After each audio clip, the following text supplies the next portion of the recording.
હાર્દિક અભિનંદન અને શુભેચ્છાઓ.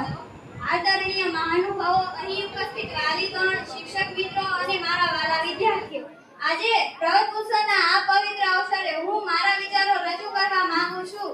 દીકરી એ પરિવારનું ગૌરવ, સમાજનું અભિમાન અને દેશનું ભવિષ્ય છે.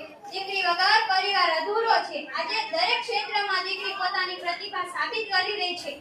શિક્ષણ, વિજ્ઞાન, રમતગમત, વ્યવસાય, રાજકારણ અને સેનામાં પણ દીકરી દેશનું નામ રોશન કરી રહી છે.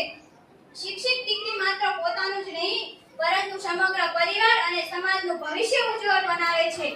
પ્રવત ઉત્સવનો મુખ્ય હેતુ એ જ છે કે દરેક બાળક, ખાસ કરીને એક પણ દીકરી શિક્ષણથી વંચિત ન રહે. આજે પ્રવત ઉત્સવ છે તો આપણે સૌ સંકલ્પ કરીએ કે દરેક દીકરીનું સન્માન કરીશું, દરેક દીકરીને ભણવાની તક આપીશું, બાળ લગ્ન, ભેદભાવ અને અંધશ્રદ્ધા જેવી કુરિવાજોથી સમાજને મુક્ત બનાવવામાં યોગદાન આપીશું.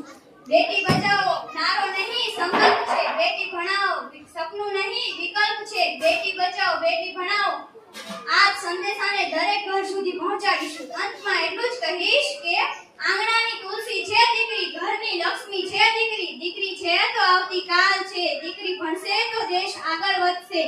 આ માત્ર યોજના નથી કે આ માત્ર શબ્દો નથી કે આ માત્ર યોજના નથી કે આ માત્ર શબ્દો નથી. આ તો આવતીકાલનું ભવિષ્ય છે. બેટી બચાવો, બેટી ભણાવો, સશક્ત ભારતનું સ્વપ્ન સાકાર બનાવો. મારા શબ્દોને આટલા ધ્યાનથી સાંભળવા બદલ આપ સૌનો ધન્યવાદ. જય હિન્દ, જય ભારત.